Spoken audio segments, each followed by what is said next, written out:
It's Thursday, May 29th, 2025. Breaking news. Tonight, Wall Street's back on its Bitcoin bender, chowing down on ETFs like it's all-you-can-eat alpha night at a hedge fund buffet. Bitcoin ETFs just notched their 10th straight day of inflows, hauling in a fat $433 million. And get this, BlackRock's IBIT was the only one eating, scarfing down nearly $481 million solo, while the rest of the gang fumbled their trays. Fidelity and ARK? Nope. BlackRock? Straight carnivore mode. Forks optional. Trading volume hit $3.5 billion. That's not interest. That's a feeding frenzy. Total assets across Bitcoin ETFs now sit at $130 billion, basically making Bitcoin the new boomer index fund. Except this time, the suits are chasing our bags. And it wasn't just BTC. Ether ETFs logged their 8th green day in a row, led again by, you guessed it, BlackRock's ETHA, plus decent support from Fidelity, Grayscale, and Invesco. Another $85 million flowed in, pushing ETH ETF assets just shy of $10 billion. The message from institutions? Loud and clear. Crypto isn't a sideshow anymore. It is the main stage. And BlackRock? They're the ringmaster. I'm Max Volts, and this is CryptoWars, where the only ETF I trust is escape the fiat. So just how deep is BlackRock's crypto bag right now?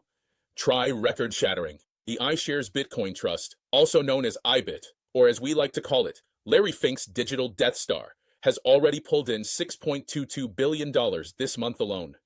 That's the largest single-month inflow in the history of any Bitcoin ETF. And the month's not even over. They've now logged inflows for 10 straight trading days and have vacuumed up 90% of all spot Bitcoin ETF money in 2025. Translation: the entire ETF scene is basically a BlackRock monopoly with a blockchain wrapper. It gets crazier.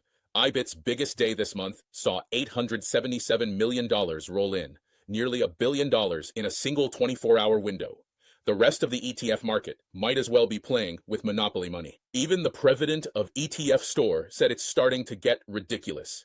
And yeah, when the US economy is shrinking, inflation's still lurking, and Bitcoin hits 112K after a Trump-hosted crypto dinner at the White House, that's not a market cycle. That's a monetary coup in real time. Crypto is no longer a hedge.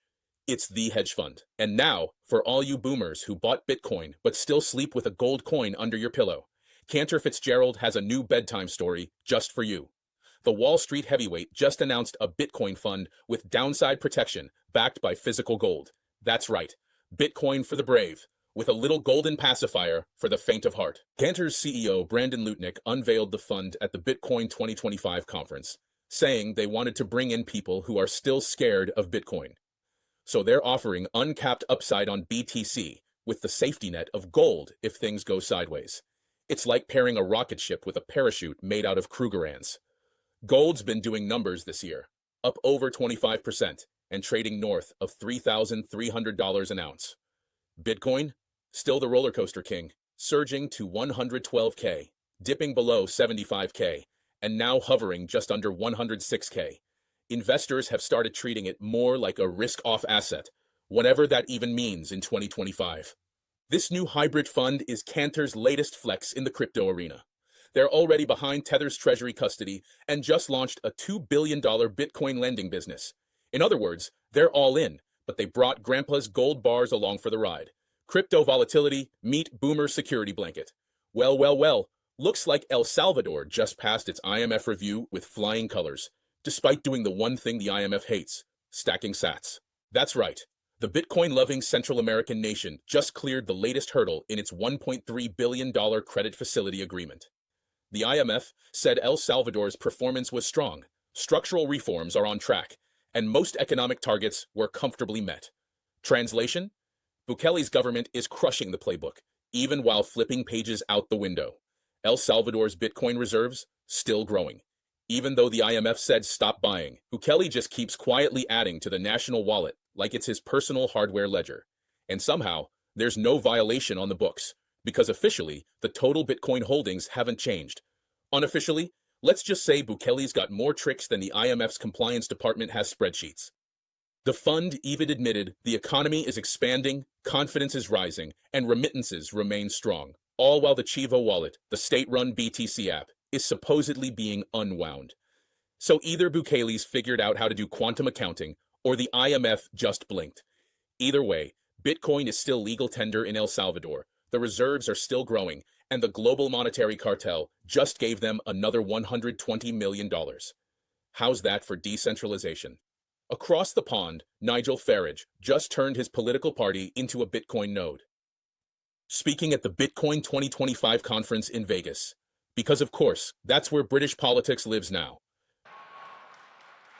I'm thrilled to be here today, but to announce that rather than just words, we have put together, and this is exclusive for today, the Crypto Assets and Digital Finance Bill.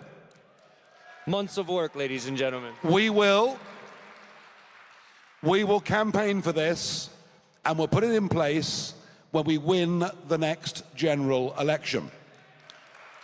And what we're saying is bring crypto and digital assets in from the cold. Have a capital gains rate of 10%. And that means, if taxes are reasonable, people will pay them. We're going to have a Bitcoin digital reserve in the Bank of England. And we are going to pass legislation that says that no bank can close your account because you're trading in legal crypto or digital products. Farage announced that Reform UK will officially accept political donations in Bitcoin and other cryptocurrencies. He called it innovative, which is British for we're broke, but we know where the money is. Farage wasn't done. He wants to cut the UK's crypto capital gains tax from 24% to 10%, make it illegal for banks to debank crypto users, and even launch a Bitcoin digital reserve inside the Bank of England. That's right, this man wants to airdrop sats into the heart of fiat darkness. Meanwhile, he roasted Rishi Sunak for making one speech about crypto before fading into irrelevance, and slammed Labour for having a cabinet where not a single person has worked in private business. Translation: the old guard doesn't get it, and Farage is here to slap QR codes on their campaign flyers. Now, Reform UK might technically be a private company with two directors, Farage and his crypto hype man. But hey, at least they're taking steps. While the US turns politics into a meme coin pump, the UK might just be trying to turn its central bank into a multi-sig wallet. The sovereign resistance? It's going international. And finally, because nothing screams we're living in a simulation like this, Gemini just turned a Tesla Cybertruck into a mobile Bitcoin mine. At the Bitcoin 2025 conference, Gemini rolled out a CyberBeast edition Cybertruck wrapped in full Bitcoin vinyl, parked it on the floor, and started live mining BTC using a BitAxe gamma miner hooked up inside. Yeah, apparently it's not enough for your truck to tow 11,000 pounds anymore. It also needs to mint digital gold while idling in a parking lot. The mining hardware came from Solo Satoshi, a home mining startup that's pushing out thousands of open-source rigs and quietly adding petahashes to the global network. The unit used? Compact, Wi-Fi connected, and quiet enough to run in your suburban garage without waking the neighbors or your dog. Of course, this was all part of a massive Gemini sweepstakes promo.